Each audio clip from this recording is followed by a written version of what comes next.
आता पुढची बातमी दिवसभरात आणखी एक चर्चेत राहिलेली बातमी ती म्हणजे कृषी खात्यातल्या घोटाळ्यावरनं पुन्हा एकदा धनंजय मुंडे हे भाजपा आमदार सुरेश धस यांच्या रडारवर आलेत।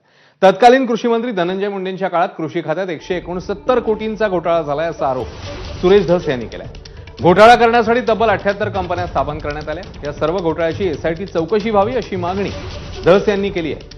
तर धनंजय मुंडे कृषी मंत्री असताना कृषी विभागात एक रॅकेट सुरू होतं, त्यात अनेक घोटाळे आहेत। या संदर्भात हायकोर्ट सुप्रीम कोर्टात जाण्याचा इशारा देखील सुरेश धस यांनी दिलाय।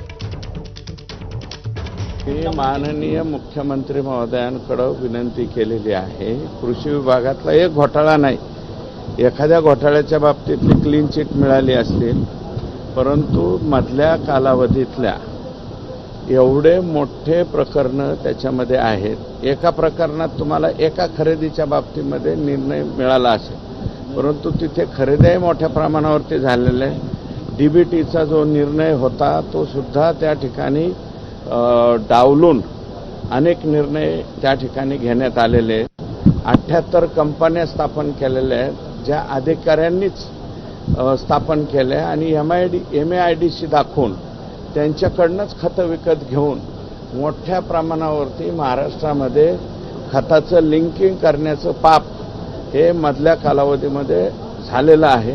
या सगळ्याची स्वतंत्र SIT स्थापन करून चौकशी व्हावी अशा प्रकारची मागणी मी केलेली आहे।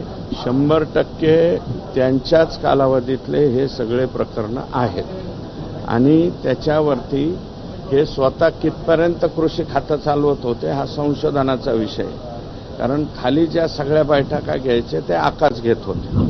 तिथे एक मोठी गँग जी आहे, टोळी, गँगस्टर टोळी ही कृषी विभागामध्ये तयार झालेली आहे आणि तिचे लागे बांधे हे मंत्रालयापर्यंत त्या ठिकाणी आलेले आहे।